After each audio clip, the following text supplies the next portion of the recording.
welcome to another Arsecast Extra, as always with James from Gunnerblog. James, good evening to you from a good afternoon here.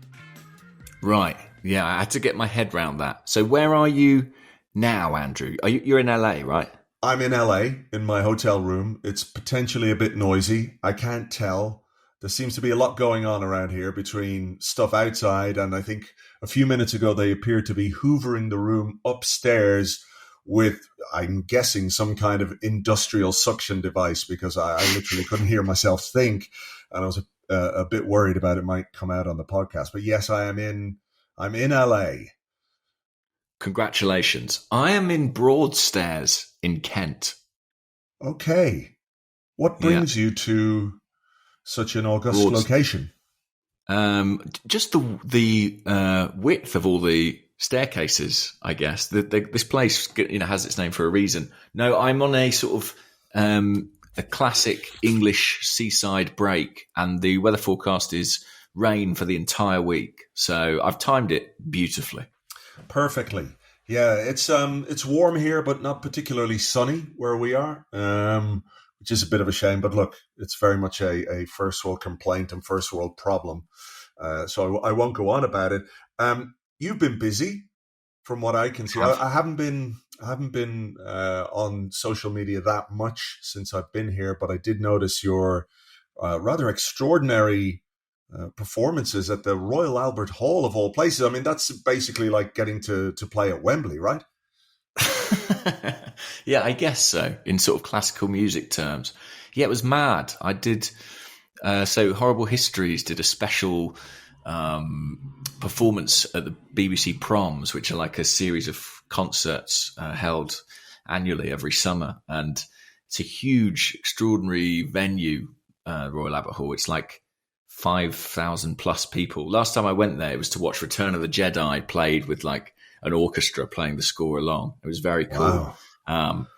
And then somehow they ended up letting me go on that stage and act and sing. So it was very, very, very cool, particularly because we were doing it in conjunction with the English National Opera, ENO, and their orchestra and their choir.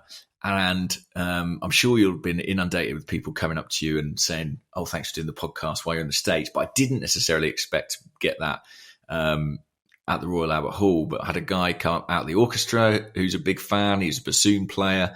I had someone come out of the chorus singers who said, oh, my son loves your show, and will you say hi to him? So it was very cool and a weird colliding of worlds. I'm sure you've experienced an awful lot of that in your time in the States, no doubt.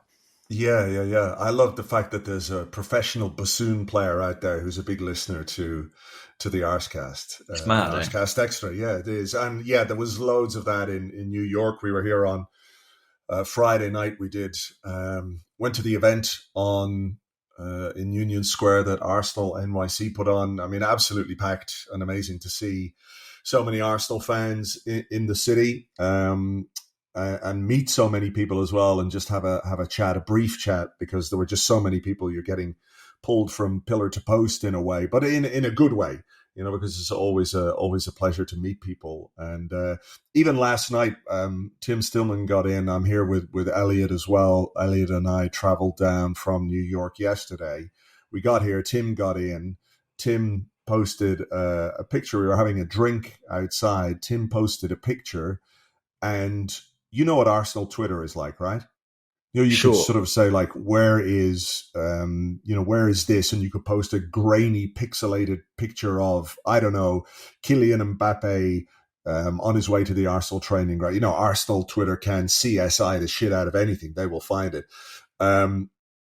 Two different people came on and said, oh, I saw the picture. And I was like, that's just around the corner for me. And they came down to say hello. So that was pretty cool. Way. Yeah. I suppose they'd probably already tracked the flight. If they're Arsenal fans on Twitter, they'd tracked you on Elliot's plane from New York to LA. So they were well aware of your whereabouts. That's dedication. I like it. Yeah, it's good. It's good. And then, of course, we went to the game on Saturday at the MetLife Stadium. Yeah. How was that experience? It was a bit weird in that I was in the press box, and I don't know if you've encountered a press box at a big NFL stadium before. I'd guess behind perspex or glass, maybe. Correct. Yeah, it was like that when Yeah. we were in Charlotte as well in 2019. The press box in the stadium in Charlotte. I can't remember the name of the team that play there, but it is an enormous stadium, and you are basically behind glass. So you can see the crowd and you can hear the very loud roars of the crowd, but you don't get any sense of the atmosphere. You don't get any sense of the interactions on the pitch and stuff like that. So you're essentially watching a game in silence, which is kind of weird. You know the way you say you'd love to watch a game without the commentary, but you'd still want the crowd noise. You wouldn't want to watch it with the sound turned all the way down. So it was a little bit like that. And I don't know if that had an impact on how I viewed the game versus some other people. I don't really know. I've only had that experience last summer when I went out on the US tour, and it was my first time working in a stadium there. And I have to say, it did make me feel very detached from the events. Maybe if you're sort of there in a purely kind of analytical sense, maybe there is a kind of, maybe there is a benefit to that. But I think the atmosphere is such a part of soccer and football. It seems a shame to be sort of literally removed from it by a barrier. I didn't particularly enjoy it myself. No, it's not great. I mean, the most noise that was made in the press box was when I'm sure you've seen the video of the fight, have you? Yeah, I haven't actually. I haven't, Andrew. Oh, so probably about halfway through the second half, there were I was watching the game and then I heard a big swathe of the press box go, ooh, and there was, oh, and I was like, what's happening here? Because I'm not seeing anything on the pitch that reflects those noises. And they had actually caught sight of these fans swinging punches at each other and all kinds of stuff.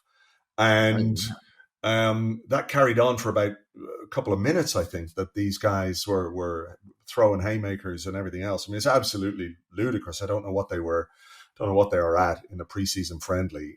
And it did appear to be maybe Arsenal fans fighting other Arsenal fans, or I don't know exactly what it was. Certainly people in, I don't know. Yeah. I mean, I'm watching it now. Lord only knows what happened there, but yeah, not particularly pleasant scenes, and and quite strange to see that at a pre-season friendly. Yeah, I mean, I don't think I would be keen to get involved in that kind of thing. And the police here are fairly serious, right? So you wouldn't want to. You wouldn't want to be bringing yourself to their attention. There was a guy in blue who basically did what the guy that kicked Aaron Ramsdale. He sort of slunk off into the crowd and then sat down, not realizing all the time that there was a camera on him the whole way. This guy went around down the bottom of an aisle, went up the stairs, and then I think he was intercepted by a couple of stewards who didn't seem that keen on breaking up the fight. I mean, I suppose these big lumps of guys are throwing themselves around. You don't want to get involved there either. But then he went into the seats, and I think he sort of sat down or tried to lie down to hide. I don't know if he got caught in the end, but it was that was what got the press box going more than the actual game itself. And I don't know if that's just the fact that it was unusual, or if it's a consequence of the fact that when you're watching a game from within the confines of that, from behind perspex, it's hard to really connect with it, Yeah. What about before the game and around the stadium? Was there a good atmosphere there? And did you get to be part of that at all? No, not really, because it took ages to get there.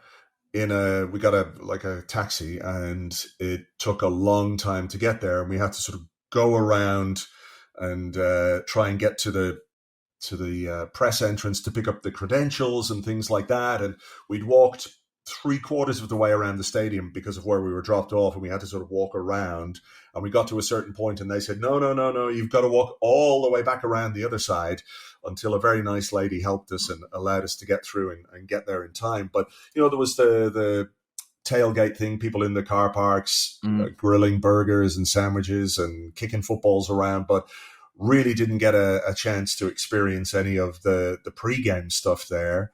And post-game, it was, again, another bit of not a shit show, but it's quite a difficult place to get to and get out of because of all the traffic. It's 85,000 people, and it's sort of out in Jersey somewhere.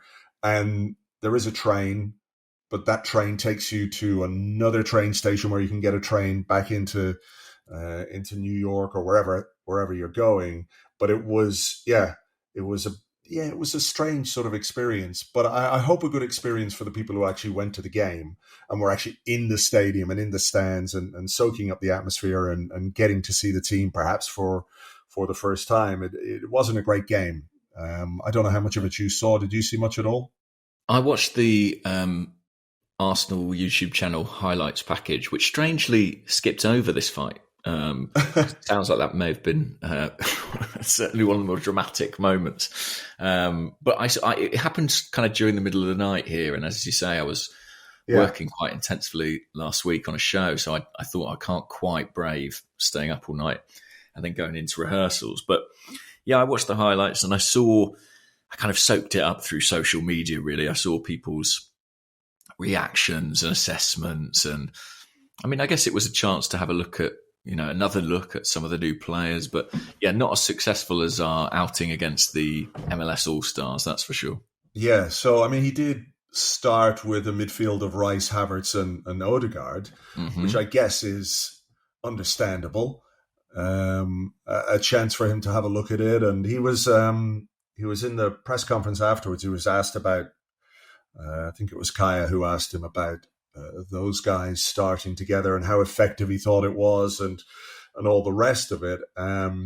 He said, look, they'll be much better after 55 games and they know each other and all the rest, which is, I think, true. But you don't really have 55 games, do you? You've got like maybe another 2 games before it gets serious. So where do you stand on this is just preseason and we shouldn't pay too much attention to the performance? It's a fitness exercise.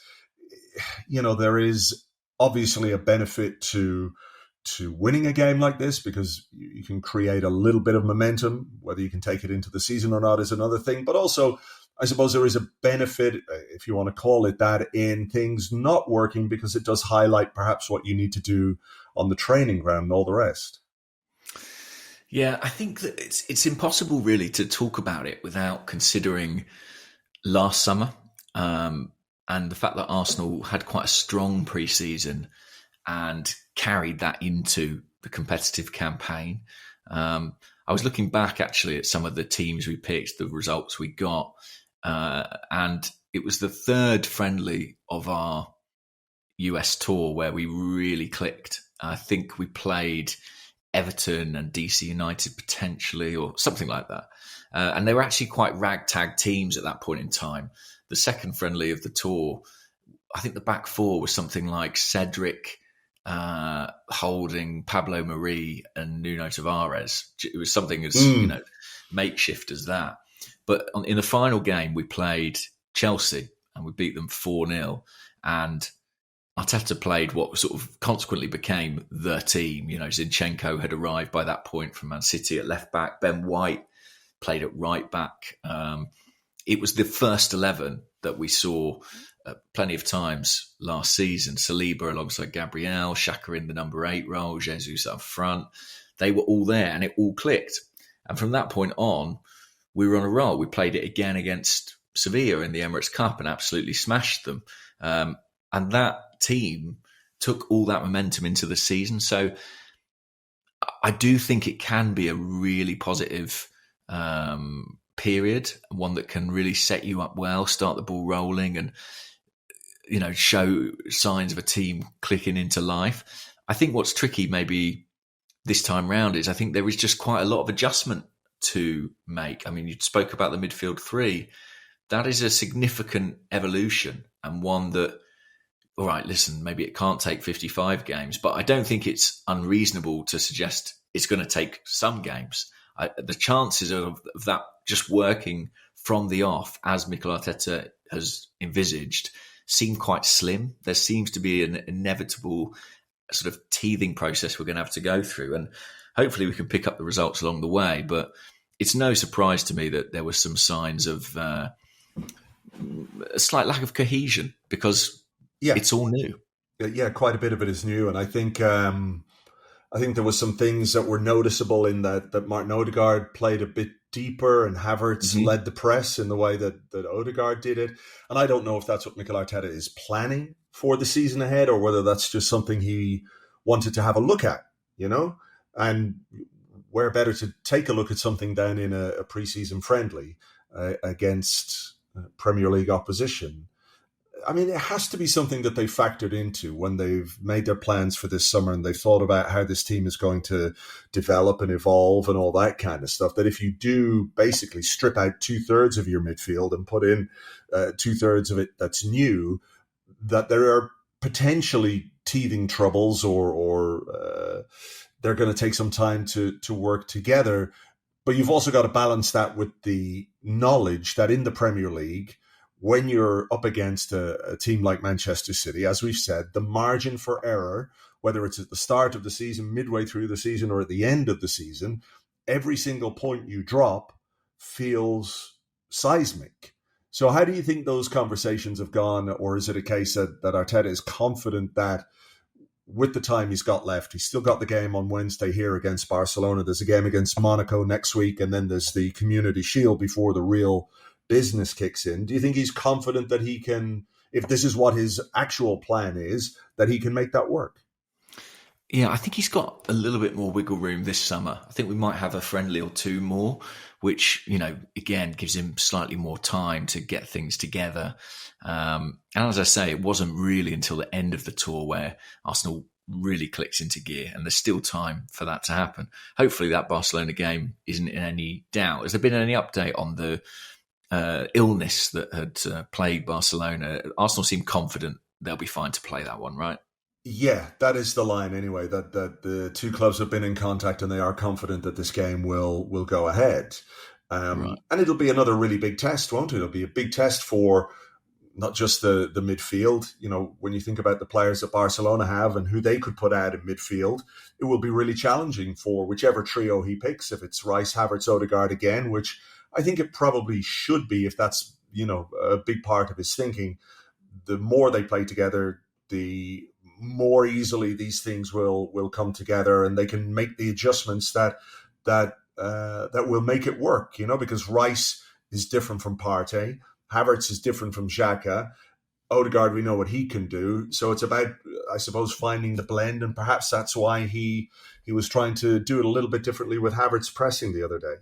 Yeah, I think it is going to take a bit of time. I mean, I said this on YouTube the other day, but if all Mikel Arteta and Arsenal were thinking about was how do we hit the ground running and compete with Man City in this season to come, I think you probably insist on keeping Granit Xhaka, and you probably start the season playing the same midfield that you ended last season with and slowly bed new players in. But I think Arteta, and particularly Edu in his role, they have to think bigger than that. They have to think, yes, this is about being hugely competitive next season and pushing City even harder.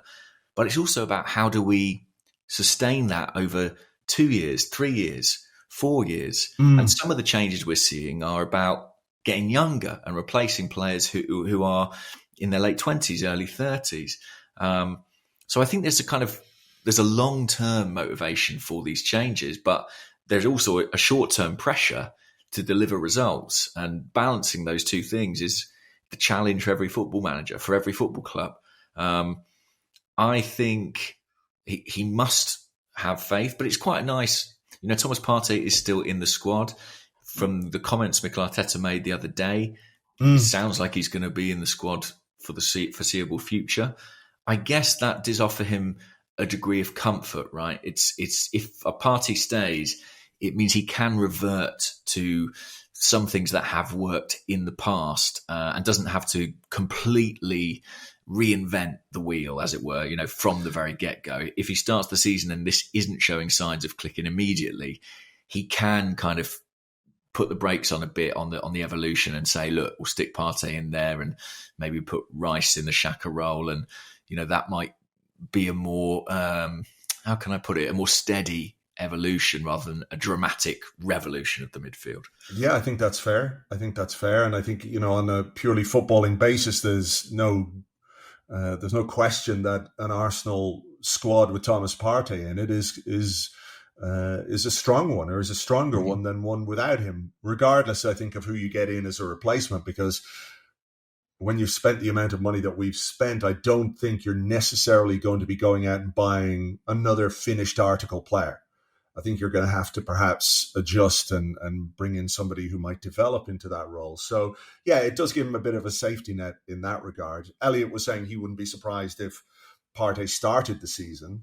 I don't quite know whether that would be at the expense of Declan Rice. I can't imagine that, because, the £100 million player is gonna need to play. But where exactly he might play if Partey gets in the team will be quite interesting. It strikes me that Havertz maybe has the biggest adaptation to undergo in terms of what he's going to be asked to do next season as opposed to what he was asked to do last season. And that might be the one that takes a little more time. I found it fascinating. Martin Odegaard gave an interview right at the start of the tour.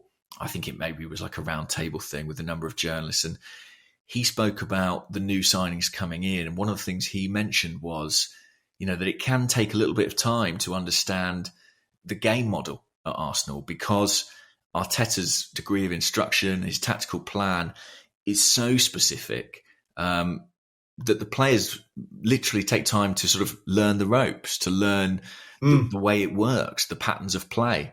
And I think the speed in which they can kind of acclimatise to that is going to be critical. I mean, I always pick Leo Trossard out as someone who seemed to almost intuitively understand what it was Mikel Arteta wanted from him.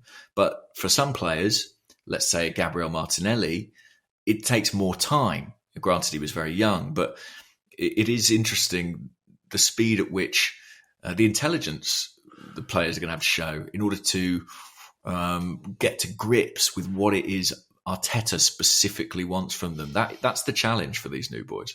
I think that's true. And I think the other thing on that is the fact that the guys who were there last season understand, and now they're learning variation, perhaps. They're learning some slightly different tactical things. And Arteta spoke, didn't he, about having different ways of playing against the opposition. He doesn't want to be predictable. He said we have to be unpredictable. Whereas these guys are having to come in and learn, plan A, plan B, plan C. In very basic terms, that's not it. But you know what I mean? They're having to learn all of it, whereas the other guys are sort of making incremental steps in terms of what they've got to learn. So it becomes easier for them. Yeah, you're right. They've got a head start, and some of these other guys are playing catch up. So whether they can catch up in time for Nottingham Forest on their opening day, we'll see. I mean, I wanted to ask, Jurriën Timber played at right back, I think I'm right in saying. Believe it or not, the right back didn't make a great deal of impression on the 4-minute highlight package I watched. But how did he get on? He was interesting. I don't think anybody was particularly good on the day, but he certainly popped up in areas, as he did in the MLS All-Star game, where you didn't necessarily expect a right back to be. What was interesting was Takahiro Tomiyasu starting at left back. Yeah. And maybe not inverting quite as much as you would expect from him, because he's played that position before. And there was maybe a little more balance on the other side, where Timber came inside and Tomiyasu stayed. And then Tierney came on at half-time, of course, and played as a very traditional left back. He didn't really come into midfield at all. I think maybe Timber started the second half. I think he did anyway. I think there was only one change at halftime, and I can't remember what that was. I think it was Tierney for Tomiyasu, in fact. That was the only change at halftime. And he made more changes then as the game went on. But it's sort of hard, again, for me to make an assessment of him beyond like playing in a team that didn't really click on the day, on a pitch that wasn't brilliant, where, in fairness to Arsenal, we did have a couple of chances early on. I think Martinelli had a double chance, which was saved. And then United's both of United's goals, I'm absolutely sure the Arsenal players involved will feel like they should have done better. Ramsdale on the save and Gabriel with a miss kick, which let Sancho go through. So individual errors, I think on those ones. Yeah. I mean, who did stand out for me a little bit when he came on was Emile Smith Rowe. He came on and played as a sort of left 8, which was interesting. And we had somebody who got in touch actually about that. I'll just seeing as you've mentioned it. Who was it? Yes, Alexander Muster on Twitter said, "Hey guys, should we be encouraged by Emile Smith Rowe's performance against United? He looked very determined, fit, and wanted to make things happen." Was that your takeaway as well? Yeah, I mean, like I said, it wasn't a great day for anybody really, but he did look sharp. He looked fit. You know what he looked like? He looked like a guy who spent most of the summer playing competitive football, whereas the rest of them obviously haven't been. And I think that little bit of edge showed. But, I was pleased to see it. I was pleased to see him not just sort of come on in a game like this and jog around.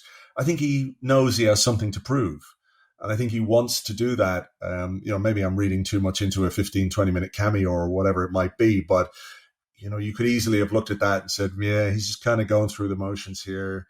But he wasn't. He was sharp and he was alert and played some good passes. And it was probably the most encouraging thing about that game for me. That and William Saliba, who was just, I don't know what to say about that guy. He's just unbelievable. Bit of a Rolls Royce of a player. Makes everything just look so simple and so easy. But there wasn't a great deal to take away from the game in positive terms from Arsenal. United played quite long, and I think that was deliberate because we have had some issues with teams who play long. I think we did towards the end of last season a little bit as well, and I think that was part of their plan. And we got exposed again, individual mistakes. I don't think even the Ramsdale one was a mistake per se. The ball just really dipped down in front of him from the Fernandes shot. Like, I think he should have done better and probably saved it, but it wasn't like a huge error. Whereas the Gabriel one absolutely was. And then there was a penalty shootout at the end. I didn't really understand that. Is that a function of whatever competition this friendly is supposedly taking place in? It could be. I'm sure there is a rule book somewhere. It felt to me very much like, well, we've got them here. Let's give them a little extra entertainment. Perhaps, in the effort to avoid people paying big money, for a game of football in the States, and it turns out to be a 0-0. At least you get some goals in the end. I suspect that's probably what it is. It was just like entertainment at the end. Some good penalties from Arsenal, but there was one bad one from Fabio Vieira, which went over the bar. Which I think it's meaningless really when it comes right down to it. But it also feels like one that he could have done with scoring at the same time. It was a meaningless penalty kick in a preseason friendly. He blasted it over the bar, and you could see the Arsenal players on halfway. They were trying to sort of encourage him and give him a clap, but he looked quite downtrodden about it. And I do wonder if, for his own confidence, it would have been good if that had gone in.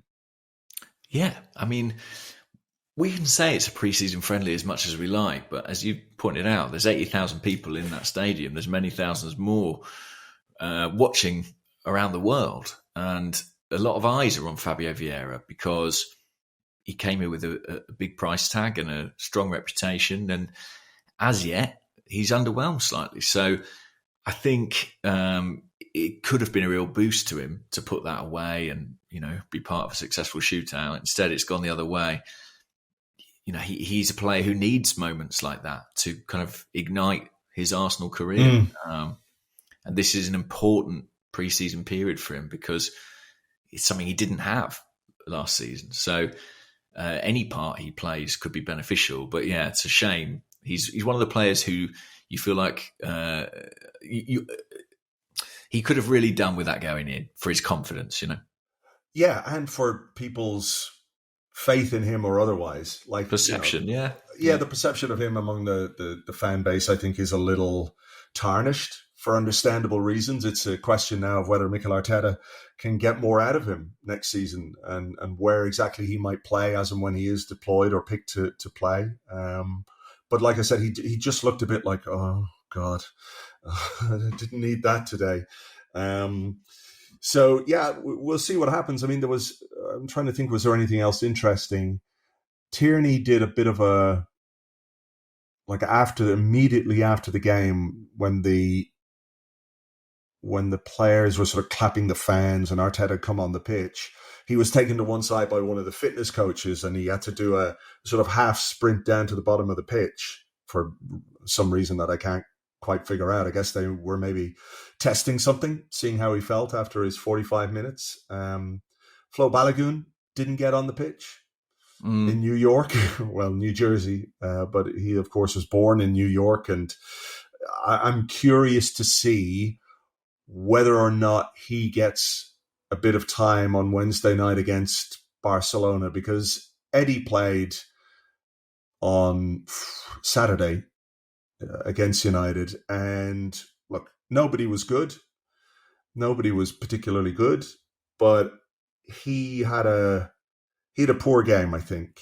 And there's a question in my mind now in that I think for the most part we know what we're going to get from Eddie Nketiah, what kind of performance we're going to get when he's having a good day, and what kind of performance we're going to get when he's not at that level.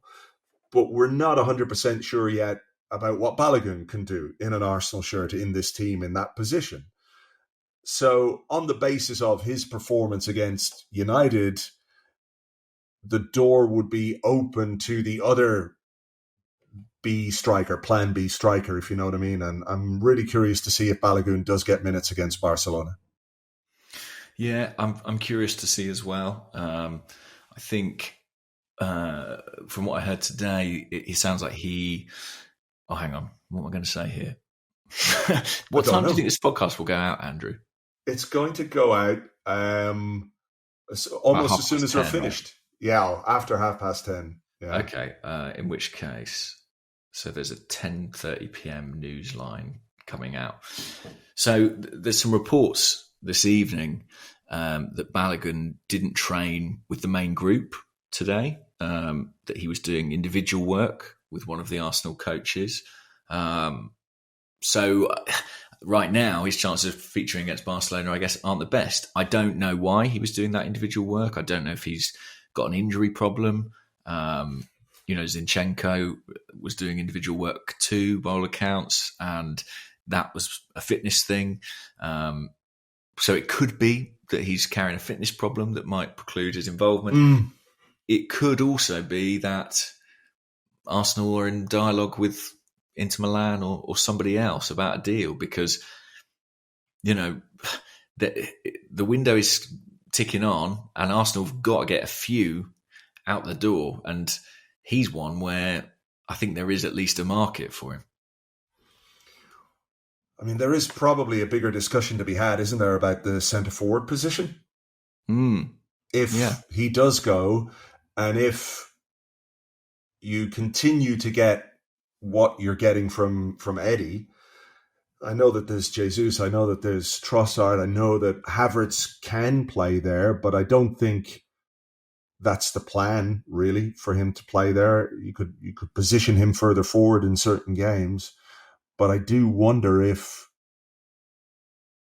when they're thinking about how they can really upgrade this squad next, or how they can add to this squad in a significant way, if striker isn't quite close to the top of the list.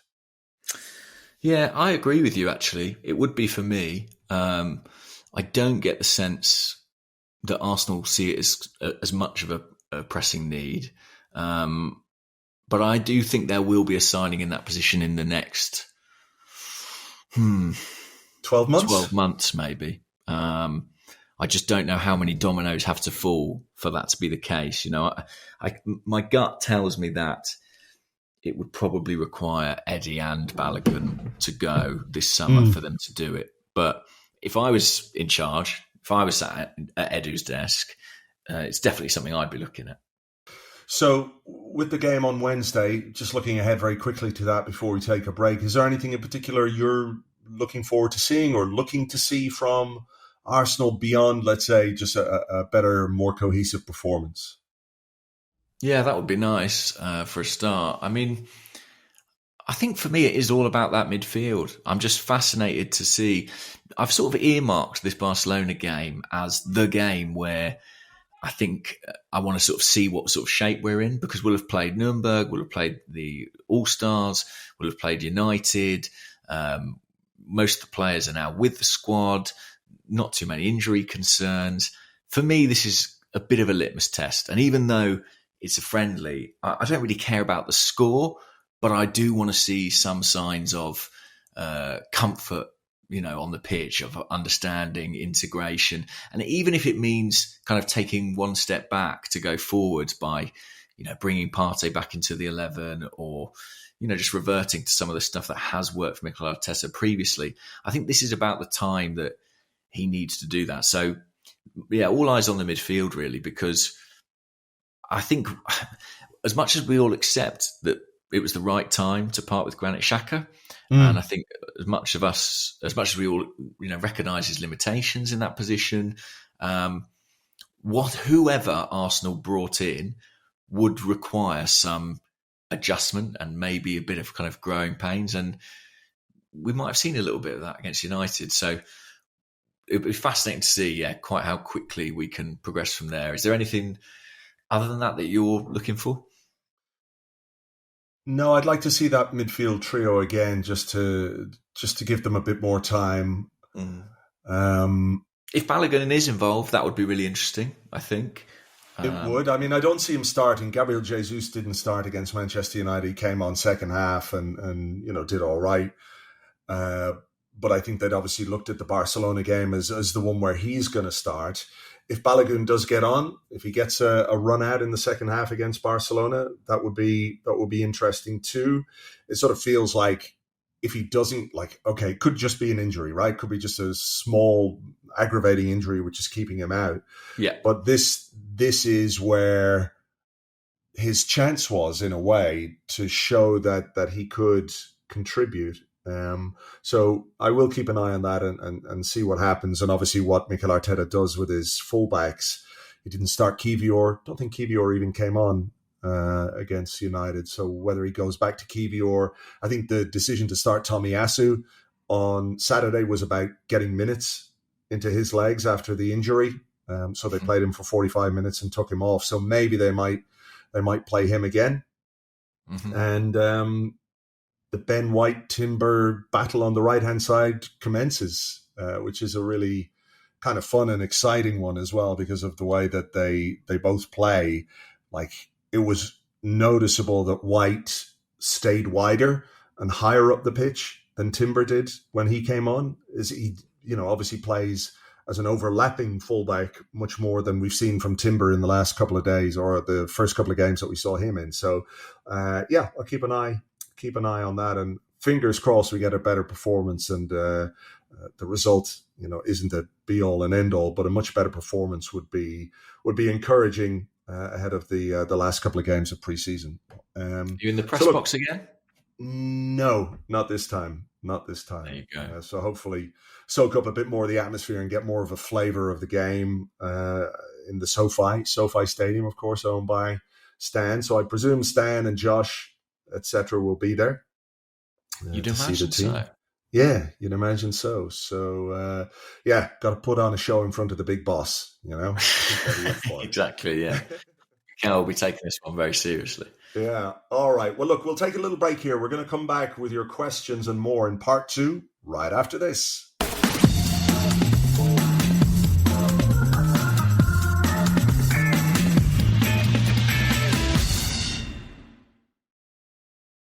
Welcome back to the Arsecast Extra. This is part 2 of the show where we answer questions that you sent to us on Twitter at Gunnerblog and at Arseblog, and also on the Arseblog Discord chat server, which you get access to if you are an Arseblog member on Patreon. It's not called Twitter anymore, is it?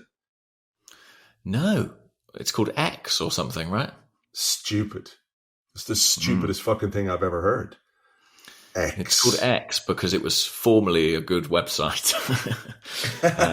It no longer is.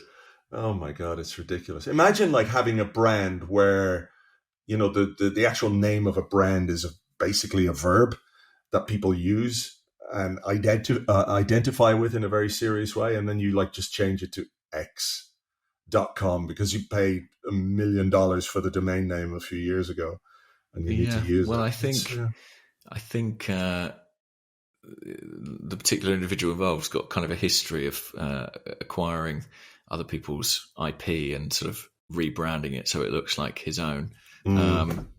It's a pretty transparent thing to do, but there you go. There you go. Anyway, we will continue to refer to it as Twitter, I guess, because, you know, send us your X's. Sounds really fucking stupid, and I refuse point blank to say it. Let me ask you a question from the Discord. And we had a couple of questions about this. Zach Tay said, do you think the way Manchester United approach the friendly will make Arsenal think twice about playing rivals in pre-season friendlies for the future? United were quite physical. There were a couple of bad challenges. I think one from Lisandro Martinez nearly sparked a bit of a scrap, a foul on Saka. So there's that. And then there was another one from Kari who said, it feels like most managers would rather preseason was as low key as possible in order to get the team ready without hiccups. But do you think having high intensity games like the one against United can help the team get up to speed quicker, or do they do more harm than good? Yeah, we've come a long way since, Arsene Wenger taking everyone seemingly on sort of an alpine monastery retreat every summer. I think, the motivation, well, one of the major motivations is obviously commercial, right? That's a big reason that these games are happening. We all remember the proposals of the 39th game. There was a lot of opposition to that, but now we get fixtures which are effectively Premier League matches, just sort of transplanted to the other side of the Atlantic. It's a reality. It's a commercial reality. And I think that Mikel Arteta probably prefers it to playing a kind of minnow from the German 4th division. I think that he probably relishes that it's going to be competitive and a proper tune-up. And it is worth saying that Arsenal, alongside these games that we watch and that are broadcast around the world, they do play some lower-key friendlies. They play games behind closed doors at London Colney or sometimes at the Emirates Stadium, be it against Brentford's B team or whoever else that they drag down from the English lower divisions to play against them. And those are, I think, a bit more relaxed in terms of like the number of substitutions made and the attitude. So there is still a kind of two-pronged approach to pre-season, but I think Arteta is so demanding of his players that he probably would rather see them up against a Barcelona or United than a Biggleswade or whoever it might be. I don't know how much merit he would find in battering someone 6-7-0 that's way below the standard of competition you're going to face in literally a fortnight or so's time.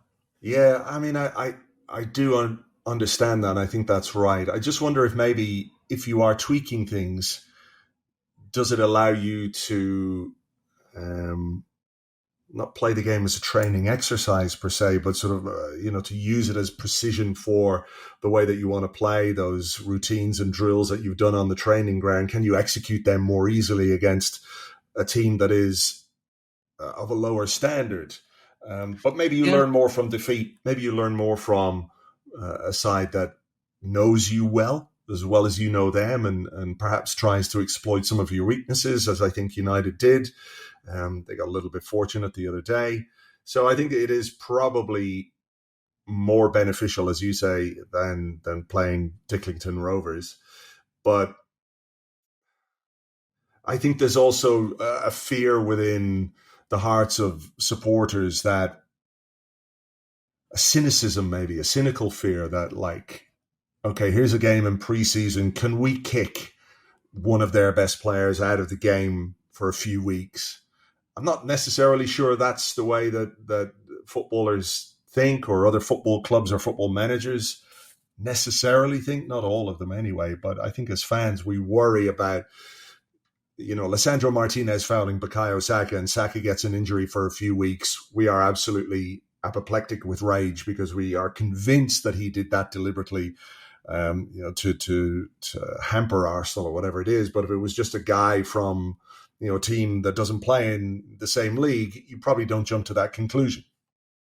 Well, if we did play a team from a lower league and one of them went in 2-footed on one of our players, we'd probably be saying, oh, this is what happens, when you come up against players of a lower technical level. Obviously, they're going to rough you up. I think anyone who touches Bukayo Saka, we're basically furious with them, and rightfully so.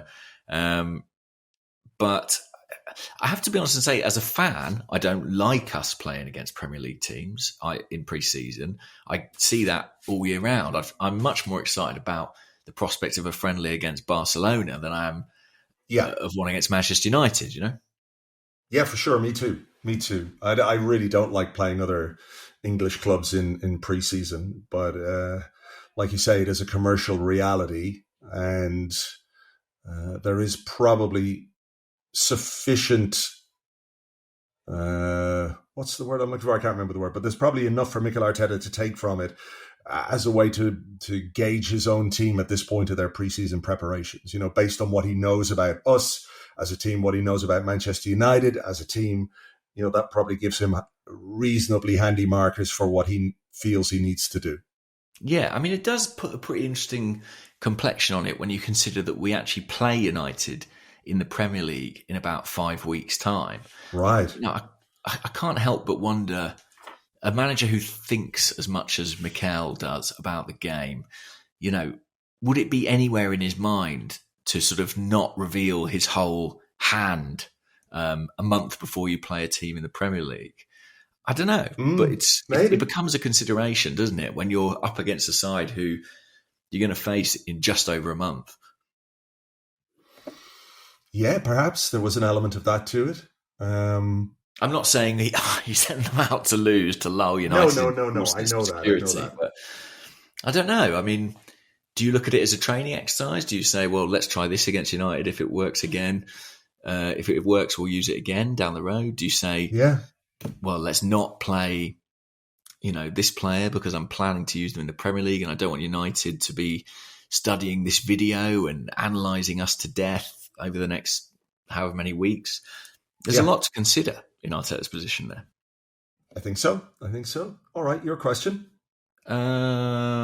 Okay. This is another game, another sort of point on the atmosphere in general. It's from Detroit Flash on the Discord.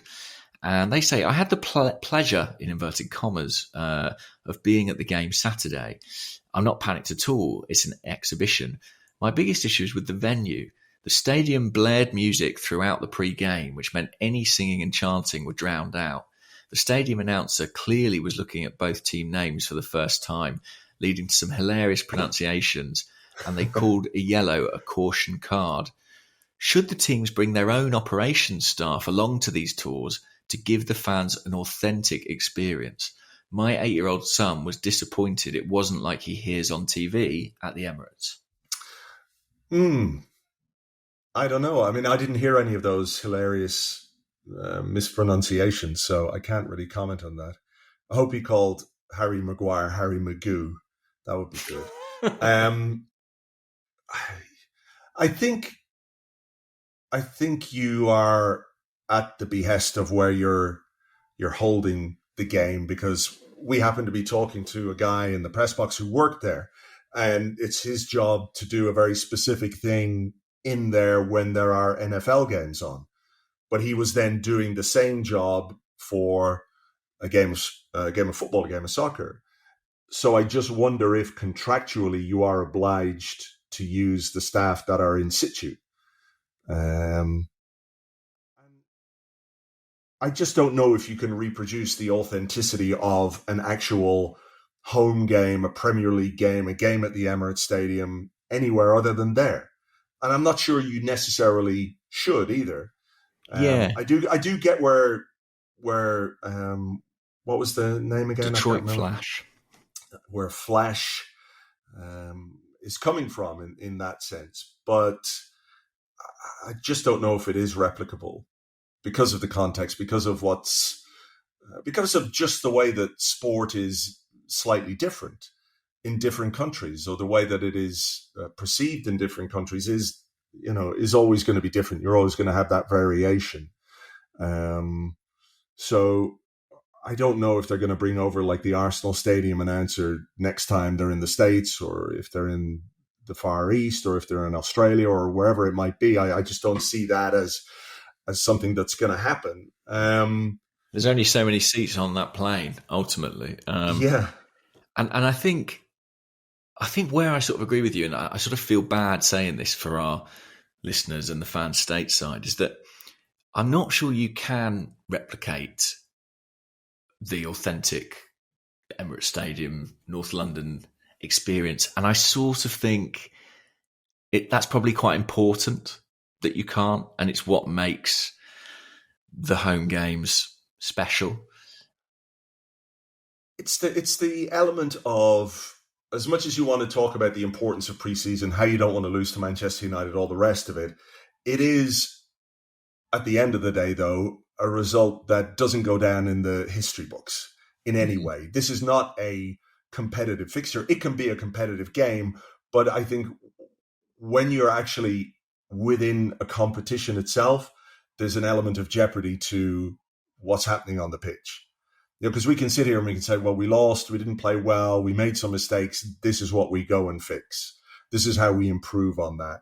I was talking to a United journalist afterwards, very briefly, and he was pretty confident about their chances for the new season, about how they've been playing so far in pre-season and all the rest of it. But at the end of the day, this isn't competition. This isn't there were no points to be gained for anything meaningful in this. So I think that does run through the very heart of a fixture like this, and I it's a brilliant thing for fans of English teams when they come to the US, because for many of the people who go to these games, it's going to be the only chance they get to see the team live and in person, because, it's hard enough for people who live in London to get tickets to go and see Arsenal right now. True. So, when you add in all the travel and the costs and all the rest of it, it's not easy for fans. So there is an importance to these fixtures in that sense, but they just lack the competitive edge, the proper element of competition that you need to have that authentic experience. So, so there you go. Yeah, okay, you could kind of do it cosmetically, but you can't fake the stakes ultimately. Yeah, that's it. Silent Fox 1 says, "Goodly morning, gents. Why do you think our fan base is so quick to jump on the back of Havertz? It's a brand new position in a complex system. I'm quite disappointed our fan base would think it would be an instant success." I mean, I have to be honest and say that I've not hugely engaged with the kind of reaction online to the game, because, as I say, there aren't real stakes attached to it. But I did see this tweet on Havertz from Steve at Stevie Steve Steer on Twitter. He said, "Do you think Havertz may become victim to the body language police, a la Ozil?" And from the bits and pieces I have seen of him, I find that plausible, because he does sort of have that slightly languid gait, which, I think when it's not working for him, he can cut quite a frustrating figure on the field. So he's got that to consider. I think as well, the baggage of Chelsea, which is significant and a burden that he has to bear. And the greatest burden of all, which is that he's replacing a player who was really, really good and really effective for us last season, and who isn't there anymore. So I think someone asked us last week which of the new signings is under the most pressure, Mm. And I think it is Kai Havertz. Even though we spent £100 million on one of the other guys, I just think there's going to be a lot of focus on Havertz. And in some ways, that's why I say maybe he doesn't start the season. Maybe you do play Partey deep and play Rice as the kind of left eight, a little bit more withdrawn, a bit more like the job Xhaka did last season, just to give him that time. Because, Yeah. you know, he's coming from a club where he had a really difficult period. And if we've invested in him at the scale that we have, it's because we believe he's going to contribute to us in the long term. So I think they've got to manage this one, you know, quite intelligently, All right. to make sure his adaptation is as smooth as possible. All right. Well, let me just follow on from that with a question from Healthy Salibak on the Discord. And when it comes to sort of managing new signings, new players, expectations, he says, Rice is our biggest signing in quite some time. We expect the world of him. Mikel often talks about protecting the players from overwhelming media attention and focus. Are Arsenal doing enough to let Rice slide in without crushing pressure? It seems like every single piece of Arsenal media content is focused on Rice doing something. Should we not back off a bit? If Arsenal don't do it, you'll still have the rest of the media doing it. I mean, that is the biggest Premier League deal of the summer. You know, who knows what else will go on and if it will be superseded. But there's going to be a lot of focus on any player you spend £100 million on. And Arsenal will be, I suppose, led by the fans, really. If the fans want to see Declan Rice on Instagram, they're going to get Declan Rice. And I don't really blame them in that respect for doing that. I did want to ask you a bit about him because it struck me in part one, we spoke at some length about Havertz and Timber. But how did Declan Rice fare? And, you know, what was he doing? The job that we expected, at the base of the midfield? And was he quite... I heard from a few people that they were sort of surprised quite how withdrawn, quite how deep he was. Yeah, I think he was playing very much within himself. And I don't know if that's a question of, you know, managing his own physicality and his fitness and his readiness. He seemed to play in quite a conservative way. I mean, he did look for the ball in areas and didn't get it quite a few times. I noticed that in the first half in particular. There were moments where he was coming to collect the ball and it didn't get to him. But yeah, it was a fairly safe performance, I think you would say, from Declan Rice. He didn't progress the ball a huge amount.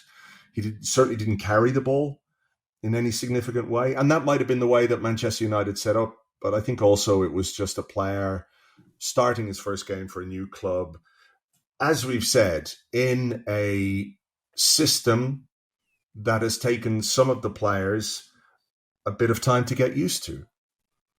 Well, yeah. Thomas Partey is a great example, right? Exactly. We had a question which said exactly that. I'm just going to dig it out now. Big Gabby's Teeth. The usernames are great. On Twitter said, are we underestimating how quickly we should expect Declan Rice to adapt to what Arteta wants from his number 6? It took Thomas Partey nearly a whole season. So we should definitely keep him next year to allow Rice to settle and ensure we have Partey fit for our biggest games. It is a big adaptation. And again, it's not the exact role he was playing last year at West Ham. He was getting a lot further forward with West Ham, playing in a true kind of box-to-box fashion. He had another guy, Thomas Souček, in there next to him most of the time. And it's very specific what Rice will need to do at Arsenal. So, yeah, I think it is inevitable there'll be adaptation. I think it was probably unrealistic. You know, this isn't FIFA. It's not a case of just sort of buying players and, you know, suddenly they all click together on the pitch. I think it may take a bit of time. But the reason we've made these changes, because we think in the long term, hopefully in the not too long term, the medium term, it will make us substantially better. Yeah. But he's got a lot to get to grips with, Rice. I mean... Well, I think that's true. I don't want to be dismissive in any way of David Moyes, but I would say that Mikel Arteta is perhaps a little more demanding as a coach in terms of what he expects from players tactically, right? Yeah. Uh, so I do think that is something he's going to have to come to terms with. And I Well, think also he can. Rice was West Ham was Rice's team. Like the team was effectively completely built around him, and in such a way that it granted him a certain degree of freedom. I'm not sure anyone in Mikel Arteta's team gets quite that degree of license. I think even though there appears sort of freedom in movement and interchanging of positions, I think if you broke it down, it's sort of, I imagine that if you strip it all away, it's like the Matrix, right? It's all numbers, it's all drills, it's all things that Arteta has sort of imprinted upon these players. And Declan Rice is going to be no exception to that. In fact, in his position at the base of the midfield, I think he's going to be probably loaded with as much as tactical instruction as any other player on the field, possibly more. I agree. And just going back to the original question about the spotlight, I think when a transfer has been, in the offing for as long as that one was, and when it happens, when you spend £100 million on a player, there is an element of media profile, both in-house and externally, that is just going to happen naturally. And like you said, the fans wanted Declan Rice content. That's what they wanted. That's what they got. And I also think in some ways it's potentially helpful in terms of him settling into the club and feeling part of things and feeling included. And I know, like, doing a YouTube video with Saka and Frimmy or whatever it might be, that's not going to be the thing that gets his feet completely under the table at Arsenal. But it is just part of how you settle into a new squad, a new group of players. You feel comfortable. You feel like you can, you're really part of the squad and part of the team.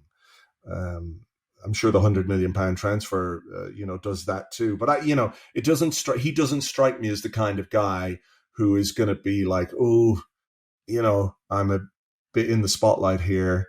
I'm freaked out now and I'm going to go into my shell. I don't really get that from Declan Rice. No, he's no shrinking violet. I mean, this is a man who performed Ice Ice Baby, on national television. So he did what? Sorry, say that again. Did he? Yes. If you dig out, it's on A League of Their Own, the sort of one sports comedy vehicle. He did perform on that. Rice Baby was obviously the lyric. But I think I'd actually go one further and say I think Arsenal kind of are right to make noise about this transfer. I think it's a really significant transfer in the history of the club and one that's quite important to sort of reposition Arsenal and restate our degree of ambition, our capacity to attract players, our capacity to spend money. And I think it's normal and correct that you kind of leverage that to build the club identity. And it would be very odd if we spent £100 million on a player and sort of got embarrassed about it, Yeah. That's true. I think it's your question, is it? Very possibly. Well, I mean, let's make Declan Rice and everyone else feel much better about his transfer fee by talking about another deal. 5-1 at the San Siro said, "Afternoon, chaps. What do you think of the £259 million bid for Mbappe from Saudi Arabia?" And then as a follow-up question, he says, "Assuming he goes, would your feeling towards the European Super League change at all, given the massive amounts of money being involved in that competition could bring in, and that it could offer protection for our top players like Saka, Martinelli, Saliba, etc.?" I don't really understand that part of the question.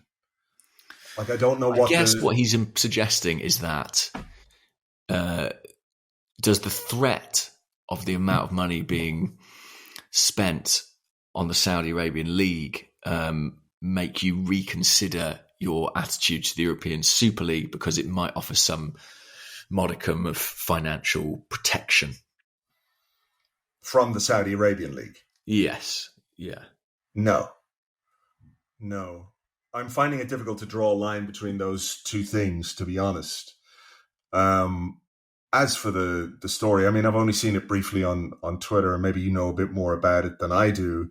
There's been a bit of, I believe, some shenanigans between PSG and Mbappe.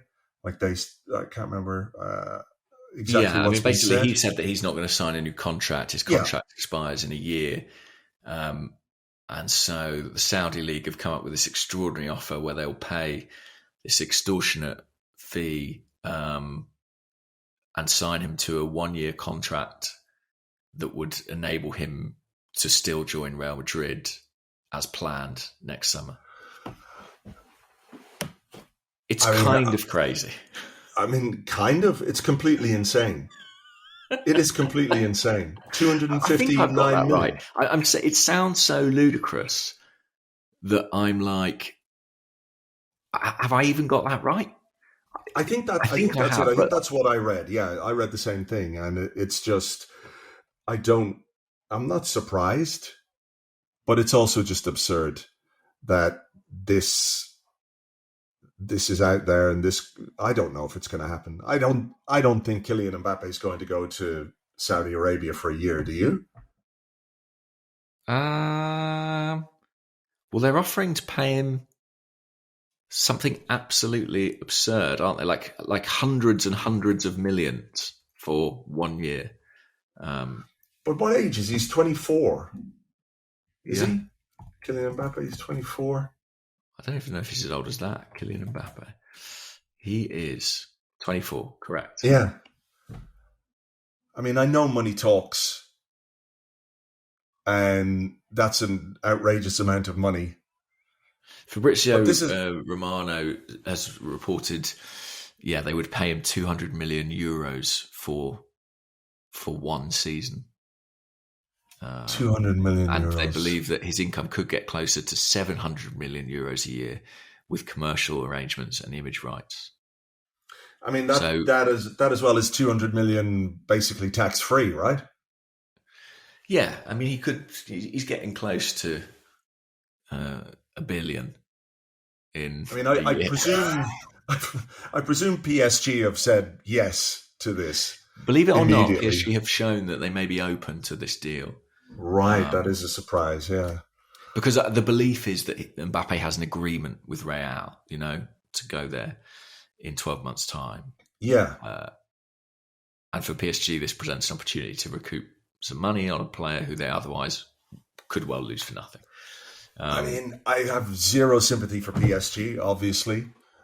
If this is not something they could have seen coming and didn't deal with, that's their tough shit. This is a great solution for PSG. If you want to call it a solution, this would be amazing for them. So I genuinely hope it doesn't happen. And I also think, there's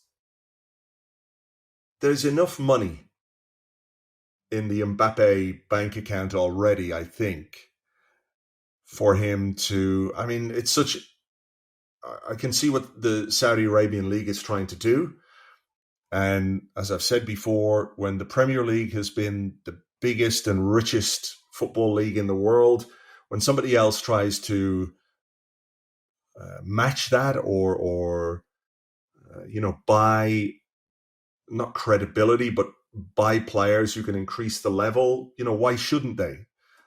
But it is and would be at this point a huge backward step in his playing career, right? To play in that league. And I just can't believe that a serious guy at this stage of his career would contemplate that. But I suppose maybe the other thing is, what is the threat from PSG if he doesn't sign? Are they going to play him? I mean, they couldn't just not play him, right? Well, he's their best player. Another interesting sort of wrinkle in it all is that, there's a European Championships in 2024. Would Mbappe warm up for that by playing in Saudi for a year? I really don't know. Maybe I'm being naive. You tell me, am I being naive? I still feel, for all the money that's sloshing around, that the players that are choosing to go to Saudi Arabia largely, like, they're either like towards the end of their career or they're not right at the top of their game. I haven't seen a situation like a player who starts regularly for a top 6 Premier League club going to Saudi Arabia right now. No. So and until we are seeing that, like, even if Mbappe goes, which I'm not convinced he will, but if he does, it's a very, very particular, specific situation which, as you say, kind of provides a good solution to an awkward problem. I still feel that there is a long way to go for the Saudi Arabian League in terms of, landing the very top echelon of talent. And I do find it hard to foresee a young player at the top of the game who's playing in the Champions League and the Premier League making that jump right now. I don't preclude it happening in, 3, 4, 5 years, but I don't think we're in that place yet. Yeah, no, I don't think so either. I mean, someone like Ruben Neves is an example of a player who, in his prime years has decided to go. But I think the reason that he decided to go is very obvious, like the huge amount of money on offer. And he's just, he's a guy who played for Wolves. This isn't top talent. He's a good player. And obviously we were linked with him a bit, but I just can't understand why he would go there. I mean, maybe money will obliterate all other aspects to this, and he'll just say, well, I'll get all that money, and then next year I'll go to Real Madrid, and it will be one of those weird, quirky things about a player's career that sometimes happen. But I can't really understand why he would do it, apart from the money. But does he need the money? I think he's on something like 72 million euros a year at PSG as it is. I don't know. I'm just annoyed we can't sell more of our players to Saudi Arabia, to be honest. I'm just, you can just take off to Saudi Arabia there. I'm just annoyed we can't sell any of our players. That is true, general, yeah. Let's get a few of those out. All right. Should Mbappe decline, I can imagine Edu making a phone call saying like, you like a French-speaking forward, do you? May I introduce a gentleman called Nicolas Pepe? Have you met my good friend Edouard Nketiah? He could do a job for you. Let's just do one to finish here because we've got to get going. It's quite late where you are. Hellcarax. He's on the Discord anyway. He said, last year I asked you who'd be our second top scorer behind Jesus. Didn't work out that way. Let's hear your top 5 scorers prediction for the coming season. He says, personally, I feel like Martinelli is going to have a monster year. So he's gone with Martinelli as our top goal scorer. I'm not giving you the rest of his, but let me have your top 5 goal scorers for the season ahead in order. In order. I will go. I think I agree with him, actually. I think I'll go Martinelli. Then I'm going to go Saka. Then I'm going to go Jesus. Then I'm going to go Odegaard. And then I'm going to go Havertz. Right. Well, I've gone with Saka to be our top scorer. Yeah, I thought long and hard about that. It was an option. I love that. You thought long and hard about that. No, you didn't. It was about 3 seconds. Okay, I thought hard.